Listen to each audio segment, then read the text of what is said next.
Halo.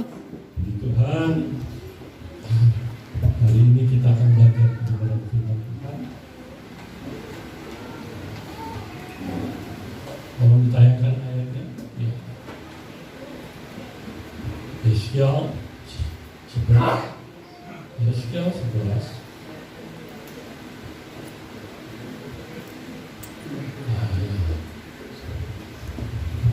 Hari ini banyak sekali ayat yang kita baca bersama-sama. Karena saya berharap Bapak Ibu Saudara semuanya konsentrasi dulu. Karena saya akan berbicara dengan cepat, tapi juga tidak akan membuat saudara tidak mengerti sama sekali. Bapak Ibu Saudara yang terkasih, Yeskiel 11 ayat 19 sampai 20. Demikian bunyi firman Tuhan, kita akan baca bersama-sama pada hitungan ketiga. Yeskiel 11 ayat 19 sampai 20. Demikian bunyi firman Tuhan. 1, 2, 3. Aku akan memberikan mereka hati yang lain dan roh yang baru di dalam hati mereka. Juga aku akan menjauhkan dari tubuh mereka hati yang keras dan memberikan mereka hati yang taat. Supaya mereka hidup menurut segala ketetapanku dan peraturan-peraturanku dengan setia, maka mereka akan menjadi umatku dan aku akan menjadi Allah mereka. Berbahagialah Bapak Ibu Saudara yang sudah mendengar firman Tuhan, yang membaca firman Tuhan, terutama yang melakukannya di dalam kehidupannya masing-masing.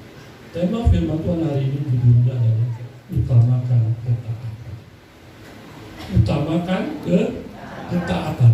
Bapak Ibu yang terkasih dalam Tuhan Yesus Kristus, untuk menjadi orang percaya yang taat melakukan firman Tuhan sangatlah sukar. Ayo saya mau tanya, gampang nggak mentaati firman Tuhan? Ada yang bilang gampang? Coba nggak apa-apa. Sangatlah sukar. Sangat sukar karena apa? Karena bertentangan dengan pola pikir kita, dengan logika kita, dengan hati nurani kita, bertentangan. Bapak Ibu yang terkasih dalam Tuhan Yesus, saya akan memberikan beberapa contoh tentang orang-orang yang taat kepada firman Tuhan. Yang pertama adalah Abraham. Abraham, kalau saudara baca dalam Kejadian 22 ayat 1 sampai 19, itu menjelaskan tentang ketaatan daripada Abraham yang sangat luar biasa. Bapak Ibu yang terkasih dalam Tuhan Yesus Kristus, di dalam ayat 2 dikatakan Tuhan berbicara kepada Abraham dan berkata, besok kamu pergi ke tanah Moria, salah satu gunung yang ada di sana. Kamu persembahkan anakmu Ishak untuk sebagai korban persembahan kepada Allah. Saudara tahu Pak, bayangkan aja. Padahal sebelumnya di dalam Kejadian 15 ayat 5, firman Tuhan berkata kepada Abraham, Abraham, coba kamu lihat bintang di langit yang begitu banyak. Coba kamu hitung. Kalau kamu bisa hitung itu jumlah dari atau banyaknya keturunanmu nanti. Secara logika, Abraham berpikir, ini maaf kata ya, menurut saya, tapi memang kejadiannya ya sekarang saya mau jelaskan kepada saudara semua. Sangat berat, bayangkan. Tuhan kok tega-teganya ya. Kan Tuhan sudah berjanji. Turunanmu kan seperti bintang di langit banyaknya gitu. Kok anakku satu-satunya Ishak mau dipersembahkan kepada Tuhan. Gimana ceritanya? Gak masuk akal. Betul kan? Wah, luar biasa. Bapak Ibu yang terkasih dalam Tuhan Yesus Kristus, kalau Abraham bisa ngomong, dia bilang, kok tega banget Tuhan. Tapi apa yang terjadi? Ini sangat luar biasa sekali. Tapi ada pertanyaan dari Ishak pada waktu besoknya, dan ayat 3 dikatakan besoknya. Abraham sudah mempersiapkan segala sesuatu untuk pergi ke tanah Moria yang ditentukan Tuhan. Dia sudah mempersiapkan kayu, api, golok, tali, kemudian juga Ishak diajak. bersama 2 orang bujang. Mereka berangkat ke tanah Moria. Di ayat 7 mereka. Terus kemudian ada pertanyaan ayat 7 dikatakan oleh Ishak kepada Abraham bapaknya, "Pak, mana dombanya? Kok mana bawa domba untuk persembahan kepada Tuhan?" Kan biasanya yang persembahan pada Tuhan itu adalah domba kan? Kambing dan domba ya. Tapi jawab Abraham apa ayat 8? Allah yang menyediakan. Ini jawaban yang luar biasa. Ini jawaban orang yang beriman sungguh-sungguh. Tetapi Bapak Ibu yang terkasih dalam Tuhan Yesus Kristus, kesetiaan Abraham luar biasa. Dia taat lakukan itu semua. Ayat 3 dia pergi kan, sudah pergi bawa anaknya bawa bersama kujang dan segala peralatan. Kemudian ayat selanjutnya dia apa lakukan yang dia di dalam ayat 9, di dalam ayat 9 dan 10. Abraham melakukan ketaatan. Dia mempersiapkan mezbahnya di salah satu gunung yang sudah ditunjukkan oleh Allah. Kemudian dia siapkan api-apinya segala macam. Di ayat 10 dia sudah mau gitu. Mau sembelih anaknya. Saya heran di sini ya, ini suatu hal yang luar biasa. Ya, ini sangat luar biasa. Pada waktu Ishak kan pernah bertanya kepada bapaknya, "Mana dombanya?"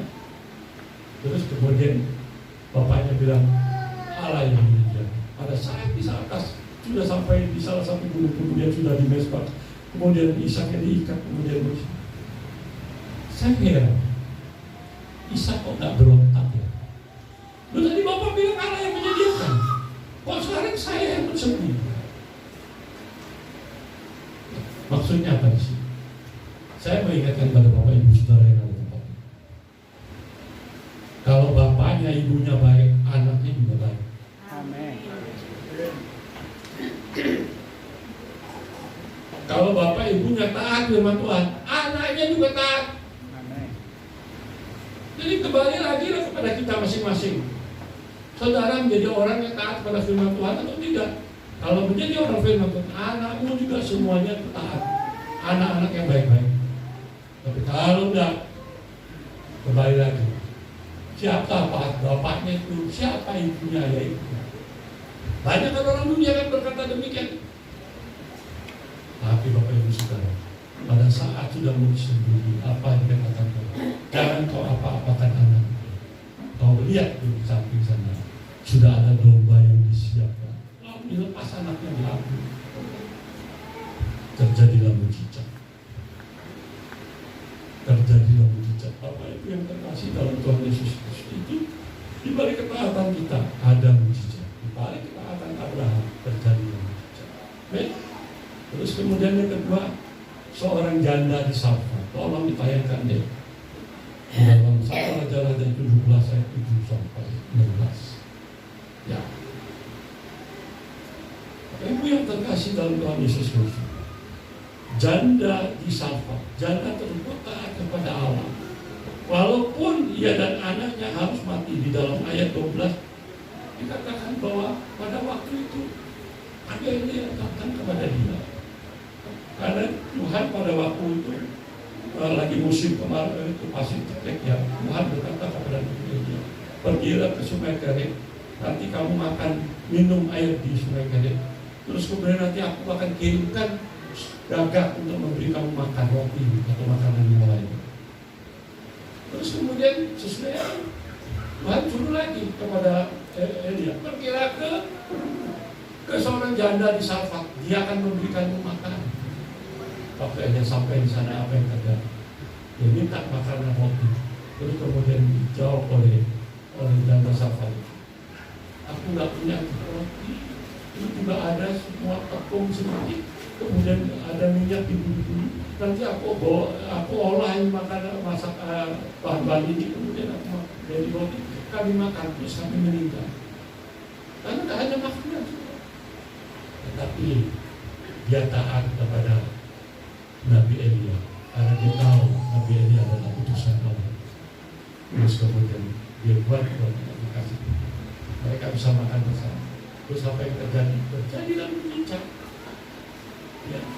Tepung yang ada di tempayan nggak habis-habis terus sampai musim petik hilang atau baru. berhenti. Terus kemudian minyak yang dibubuli nggak habis-habis terus ada terus. Inilah orang yang taat, maka ada mujizat di dalam ketaatan. Yang ketiga, kita lihat contoh lagi Petrus dan teman-temannya. Di dalam Lukas dikatakan Lukas 5 ayat 4-7 menceritakan Simon Petrus dan kawan-kawannya untuk menangkap ikan.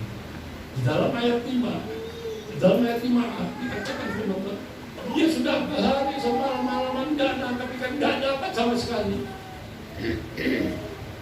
Nggak ada ikan.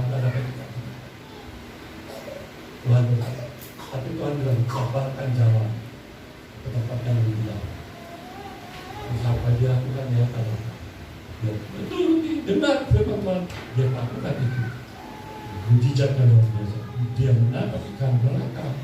Simon Petrus bersama teman-teman mendapatkan banyak sekali.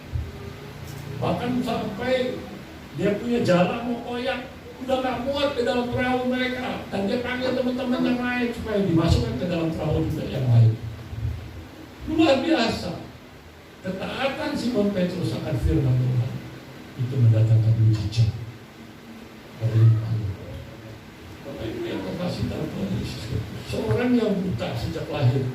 Di dalam Yohanes 9 ayat 1 dikatakan firman Tuhan, ya orang ini buta sejak lahir, tapi karena dia menjadi orang yang taat, pada saat itu disuruh oleh Tuhan untuk digosok dulu, diludahin ke tanah, diambil dia, digosok ke tanah, terus suruh orang buta ini pergi ke Siloam untuk diludah. Siloam yang diutus lagi, dan dia lakukan semuanya itu. Waktu dia ke dalam sungai-sungai, langsung dia bisa melihat kembali. Ketaatan akan mendatangkan mujizat. Dan banyak lagi contoh-contoh lain di dalam Alkitab mengenai ketaatan ini. Kalau saya ceritakan banyak sekali, tapi saya mau jelaskan tapi tidak semua. Salah satu contoh adalah Nuh disuruh Tuhan itu bikin apa? Bikin bahtera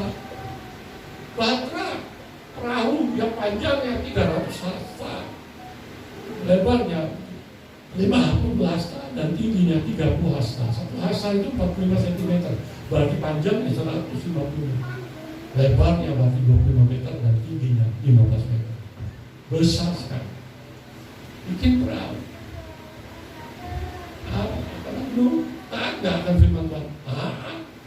Disuruh bikin dari mana? Di puncak bukit sana. Bayangkan, di puncak.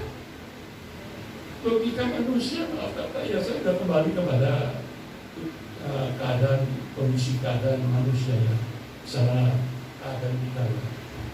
Kadang kita bingung, loh kan salah, mau bikin perahu di pinggir pantai, harusnya kan, bukan jadi puncak bukit gitu.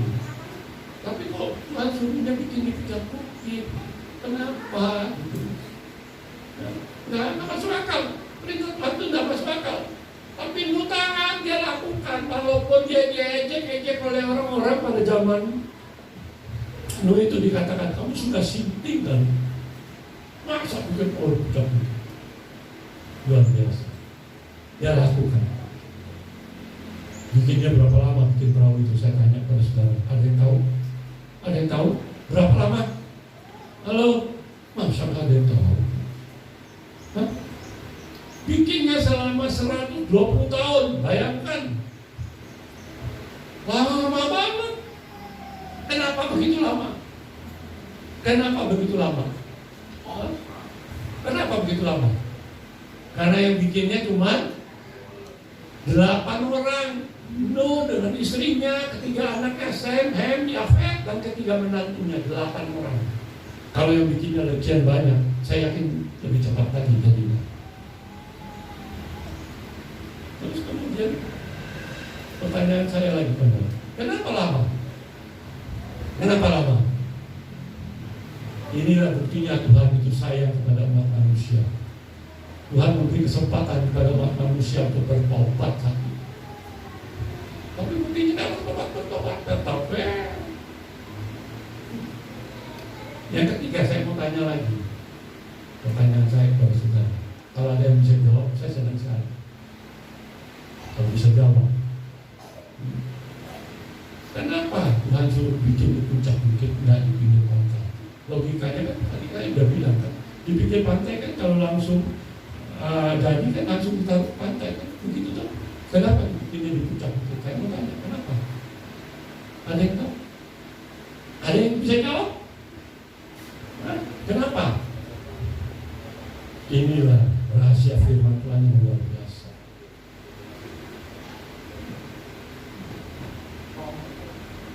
Inilah rahasia firman Tuhan.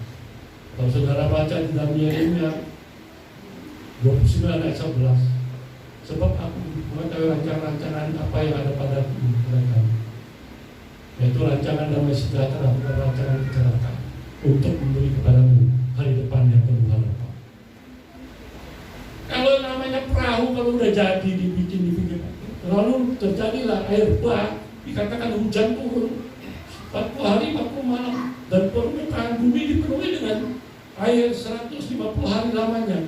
Bayangkan waktu terjadi air bah, kalau perahu itu ada di pinggir pantai, dia berombak ambing begini, nanti dia akan berbenturan dengan pohon-pohon besar, dengan gunung-gunung, dengan batu-batu.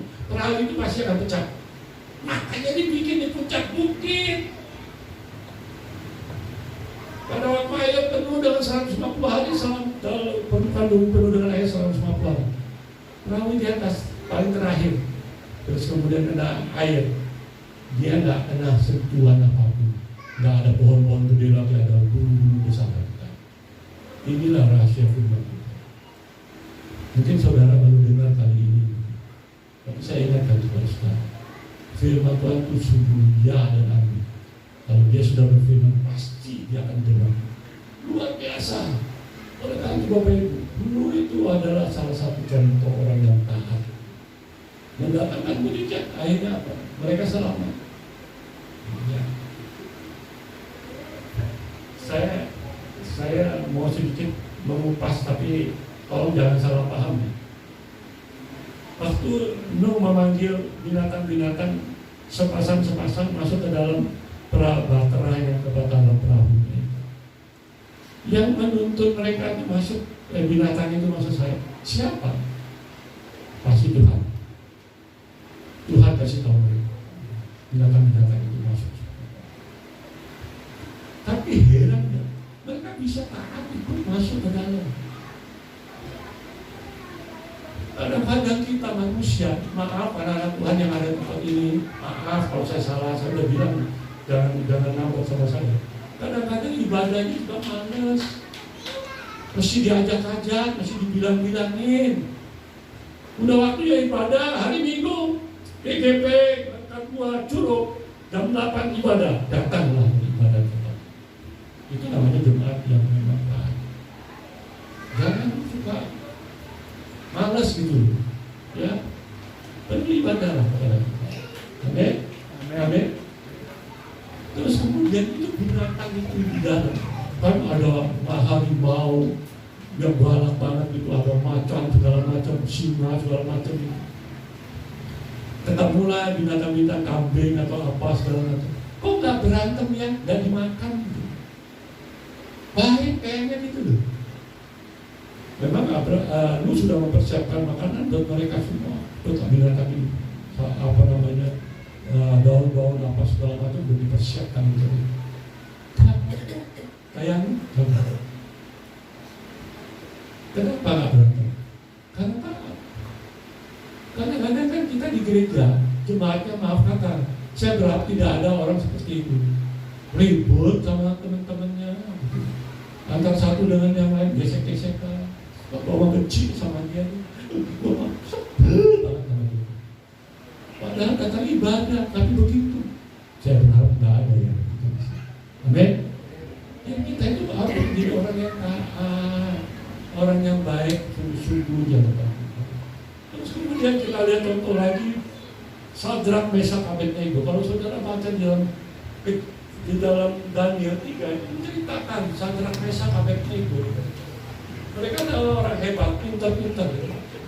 Nah, kemudian Raja Nebukadnezar itu bikin patung yang tingginya 60 hasta, lebarnya 6 hasta. Patung emas. Pada waktu ada sangkakala bunyi, ada suling, gamus, kecapi, apa saja bunyi-bunyian, orang yang ada di kerajaan Nebukadnezar harus menyembah patung yang dibuat oleh Raja Nebukadnezar. Tetapi apa yang terjadi? Sadrak, Mesak, Abednego tidak mau menyembah patung. Itu orang yang luar biasa. Mereka berkata, kalau Tuhan tidak mau menyelamatkan mereka, kami tetap tidak akan menyembah patung yang dibuat Raja Nebukadnezar. Raja marahnya bukan main. Ini namanya orang yang taat. Walaupun gak diselamatkan, tetapi dia tidak akan menyembah patung gitu. Apa yang terjadi? Mereka dimasukkan ke dapur api karena raja sampai marahnya dipanasin 7 kali lipat. Orang yang memasukkan mereka bertiga itu hangus kebakar lebih duluan. Tetapi mereka ada di dalam, tidak ada yang terbakar, tidak ada bau hangus, rambutnya pun tidak ada yang terbakar.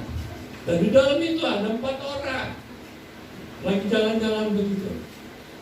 Saya percaya itu adalah satu Tuhan Yesus Kristus. Amin.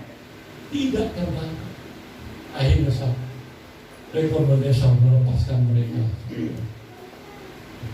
Lalu apa yang jadi dikasihkan jabatan lebih tinggi. Luar biasa. Itu bijak.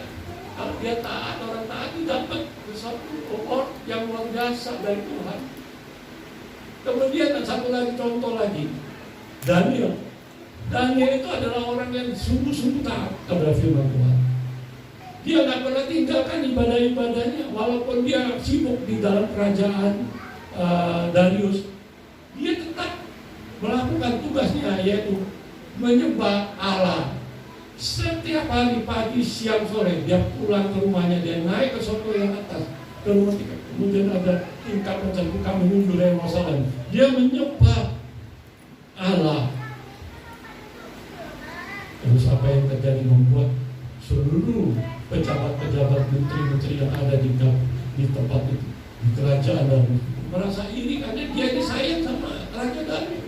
Mereka merekayasa membuat bagaimana caranya untuk mencelakakan Daniel. Tidak ada ditemukan kejahatan apapun daripada Daniel. Hanya satu yang dia lakukan, dia menyembah kepada Allah yang hidup setiap hari 3 kali. Lalu mereka bikinlah maklumat yang harus ditandatangani oleh Raja Darius. Di situ dikatakan, dalam 1 bulan tidak boleh seorang pun yang menyembah Allahnya, menyembah kepada siapapun, kepada dewanya sekalipun atau kepada siapapun, kecuali kepada Raja Darius. Tapi mereka tidak. Mereka tetap lakukan itu. Terus kemudian apa?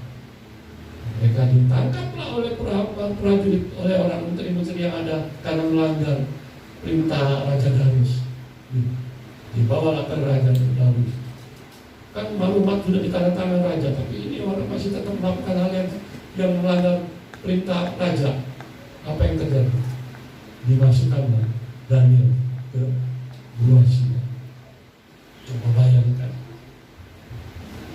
orang yang begitu disayang oleh Raja Darius, Raja Darius tidak bisa berbuat apa-apa karena dia sudah menandatangani maklumat. Aku dia masukkan ke dalam gua singa. Singanya nggak mau nekam Daniel sama sekali. Mungkin ya, maaf ini saya sedikit ilustrasi sedikit. Kalau contohnya kalau Daniel ini Daniel ceritanya, kalau ini saya singanya ya. Mungkin singanya datang ke Daniel langsung begini. Ya, goyang-goyangin. Teman kita mungkin begitu. Nggak ada apa-apain. Coba bayangin. Ternyata Daniel tidak disentuh apapun oleh atau diterkam oleh. Karena apa? Daniel melakukan apa? Ada mujizat yang luar biasa. Ada Darius waktu besoknya melihat Daniel masih hidup. Dia pengawal dipanggil semua menteri-menteri pejabat yang mereka dan keluarganya dimasukkan ke dalam gua singa. Semuanya keluarganya juga dimasukkan. Itu orang yang belum turun dan belum jatuh aja banyak ada diterkam oleh singa karena singanya kelaparan. Oleh karena itu Bapak Ibu Saudara, saya ingatkan firman Tuhan akan mengalami mujizat. Sekarang kita lihat, memang untuk melakukan mentaati firman Tuhan sangatlah sukar. Saya mau tanya kembali, sukar nggak? Nah, tadi pertama kali kan saya udah bilang sangat sukar kan? Betul ya? Tadi saya udah bilang sangatlah sukar. Coba kita lihat contoh-contohnya. Ini banyak ayat yang kita akan baca sama-sama. Tolong ditayangkan deh, Lukas 6 ayat 27-28.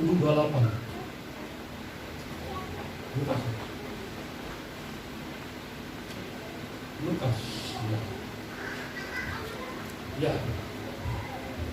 Mengampuni orang yang bersalah kepada kita. Ini susah. Orang yang sudah berbuat jahat sama kita ampuni gitu. Sulit kan? Sulit. Malah kadang-kadang kita suka bilang, wah ntar lu gue balas nih. Jadi, tapi ini ya firman Tuhan mengampuni orang yang bersalah kepada kita. Lukas 6 ayat 7-28 kita baca sama-sama ya. 1, 2, 3. Tetapi kepada kamu yang mendengarkan aku berkata, kasihilah musuhmu, berbuatlah baik kepada orang yang membenci kamu. Ayat 28. Mintalah berkat bagi orang yang mengutuk kamu, berdoalah bagi orang yang mencaci kamu. Coba bayangkan. Ini perintah Tuhan. Ya. Markus 1 ayat 26, tolong tayangan deh. Markus 1 ayat 26. Markus 1 ayat 26. Iya.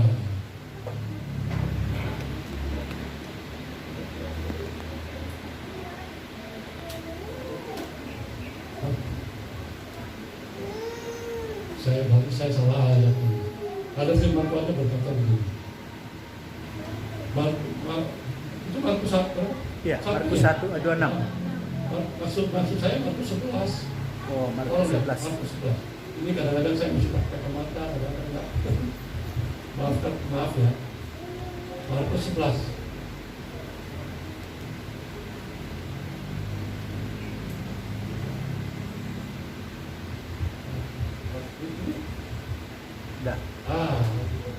Tetapi jika kamu tidak mengampuni, maka Bapakmu yang di surga juga tidak akan mengampuni kesalahan-kesalahan. Jadi saya ingatkan kembali, Tuhan menyuruh kita apa? Ampuni orang yang bersalah. Kalau kita nggak mengampuni, maka Bapa di surga juga tidak akan mengampuni. Yang kedua, tidak membalas kejahatan dengan kejahatan. Banyak kita kadang-kadang orang berbuat jahat kepada kita, lalu kita balas dengan kejahatan.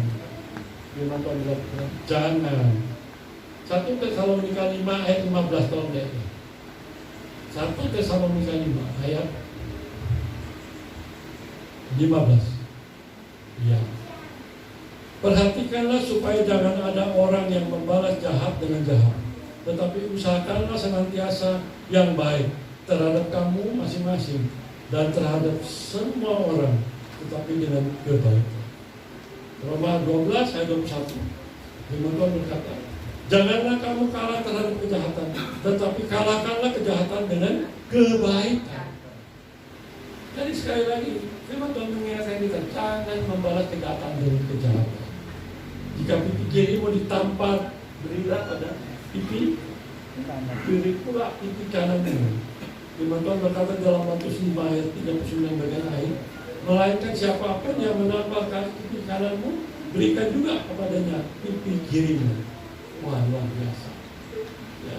Lukas 6 ayat 29 bagian akhir katakan, barang siapa menampar pipimu yang satu, berikan juga kepadanya pipiku yang lain.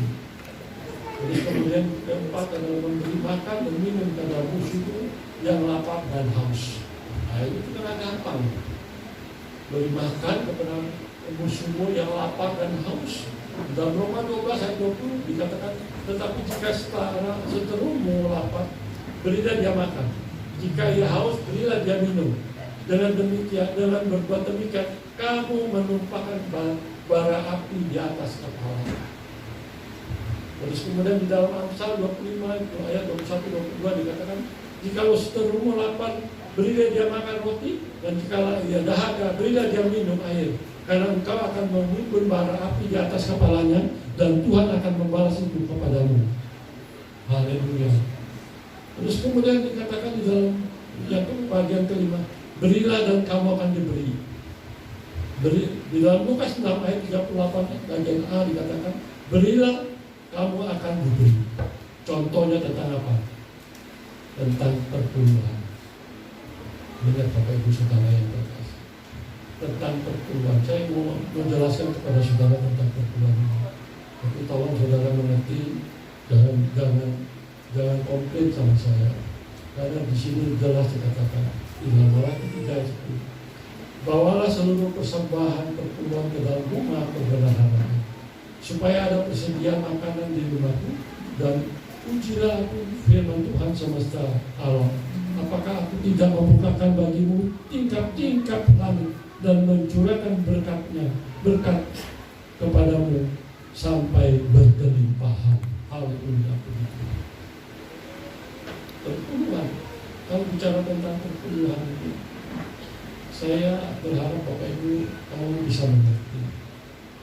Karena banyak orang-orang anak-anak Tuhan yang tidak taat akan tentang perpuluhan. Saya ingatkan kepada kita semua, ada 5 bagian tentang perpuluhan. Perpuluhan itu yang pertama adalah perpuluhan itu adalah milik Tuhan. Ya. Perpuluhan itu kan sepuluhan itu milik Tuhan dan harus kita kembalikan kepada Tuhan. Jangan suka tidak mengembalikan perpuluhan saudara. Caranya bagaimana terserah Bapak Ibu Saudara. Tidak perlu mungkin pakai musuh paksi uang juga, tidak itu aja nggak seperti itu. Tapi kalau memang mau lebih dari itu bisa kasih uang, kasih juga barang yang lain, itu lebih baik kan. Tapi hitungannya bukan berarti harus mutlak uang. Oh, jangan salah paham. Mungkin saudara baru dengar sekali ini kan, oh omongannya seperti itu. Ya, mengembalikan. Kalau saudara di gereja, otomatis harus kembalikan perpuluhan itu. Ada kotaknya, balikin. Karena itu milik Tuhan. Jangan diambil semua. 100%, berarti 90% adalah milik saudara, 10% itu miliknya Tuhan. Kembalikan. Kedua, kenapa kita harus mengembalikan perpuluhan? Supaya ada makanan di rumah Tuhan, baik makanan jasmani maupun makanan rohani. Yang namanya pendeta itu full time melayani gereja. Dia nggak kerja, maaf kata ya, kalau nggak kerja, dia makan dari mana? Ya dari Tuhan. Tuhan melalui siapa? Ya perpuluhan. Kalau perpuluhannya nggak ada, mau makan pakai apa? Nggak akan ada makanan itu. Jadi harus mengembalikan perpuluhan. Ada makanan rohani jelas masih dan rohani. Dan makanan rohani adalah pendeta yang melayani cepat di mana saudara ada melayani membawa firman Tuhan, mempersiapkan makanan rohani buat Bapak Ibu Saudara. Kerjanya baca firman, bikin khotbah segala macam. Untuk apa? Untuk dibagikan kepada jemaat. Itu makanan rohani saudara. Makanan jasmaninya buat gembala, karena dia pun makan. Apalagi udah masih punya sih, nggak kerja, dari mana makan? Ya dari perpuluhan. Yang ketiga, supaya apa? Supaya jemaat itu diberkati. Kalau saudara mengembalikan perpuluhan, otomatis saudara akan diberkati oleh Tuhan. Percaya sama saya. Kalau saudara tidak memberikan perpuluhan, pantas saja berkatnya itu susah sekali. Seperti kalau memasukkan di sesuatu ke dalam kantongnya bolong, hilang, nggak pernah penuh. Terus kemudian yang keempat, kenapa mengambil perpuluhan itu? Supaya 5 jawatan itu dapat bekerja dengan baik. 5 jawatan itu adalah, pertama adalah rasul, nabi, kemudian penginjil, pengkhotbah, dan yang terakhir guru. Supaya semuanya berjalan dengan baik. Dan yang terakhir, supaya gereja disempurna. Saudara punya lebih iman kan, supaya gereja saudara lebih bagus daripada yang sudah ada. Amen. Ini saya sudah mandat nih, pembangunannya mandat sama sekali. Nah ini, coba kembali kepada diri saudara. Apakah saudara sudah melakukan benih iman saudara? untuk membantu gereja supaya gereja bisa lebih cepat. Karena gereja ini bukan miliknya gembalamu. Gereja ini milik kita semua. Amin. Amin. Jadi kita harus merawat gereja kita masing-masing supaya gereja kita bagus. Kita yang harus melakukannya, menyumbang pembangunan gereja ini. Oleh karena itu Bapak Ibu Saudara harus taat. Ya.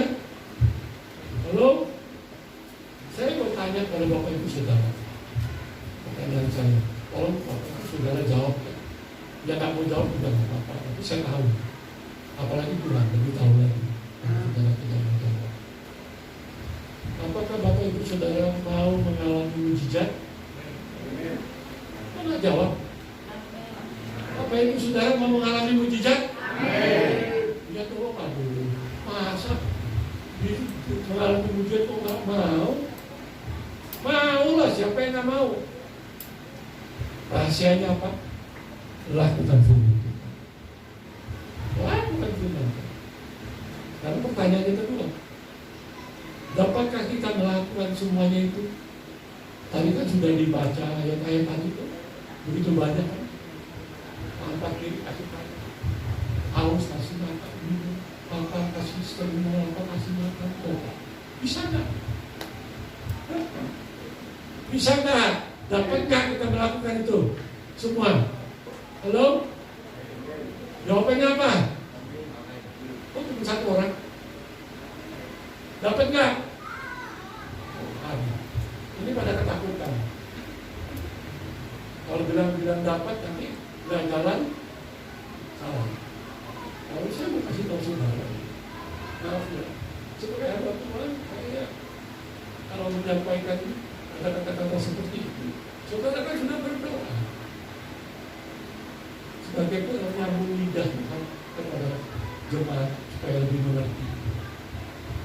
Nah, jadi tanya kalau kita dapat nggak melakukan firman Tuhan? Halo, dapat nggak? Dapat dong. Jawabnya harus dapat. Kalau nggak dapat, nah udah. Saya yakin dan percaya Pak. Inilah orang-orang yang mendengar berkat. Harus dapat.